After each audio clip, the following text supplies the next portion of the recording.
Does your Windows PC feel a bit sluggish or slow to respond? Even on modern systems, those fancy visual effects are constantly eating up your GPU and RAM in the background. In this video, I'm going to show you how to disable visual effects feature to make your computer feel instant and faster than before. First, go to your Start menu and click on Settings. On the left-hand sidebar, find the Accessibility tab and click on it. Then, on the right side, select Visual Effects. This is where the magic happens. You will see toggles for transparency and animation effects. Here is why this matters. Transparency effects create that frosted glass look, but to do that, your graphics card has to constantly calculate what is behind every single window in real time. It looks nice, but it wastes resources.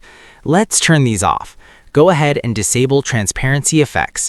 You will notice your window backgrounds instantly become solid, which is much easier for your computer to render. Next, toggle off transparency effects. This stops windows from sliding and fading, removing that perceived delay when you open apps. Now, give it a try. Open your Start menu or a few apps. See that? Instead of waiting for an animation to finish, everything just pops onto the screen instantly.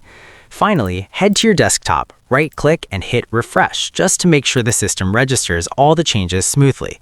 Your PC should now feel brand new and lightning fast. If this helped you out, drop a like and subscribe for more tech tips.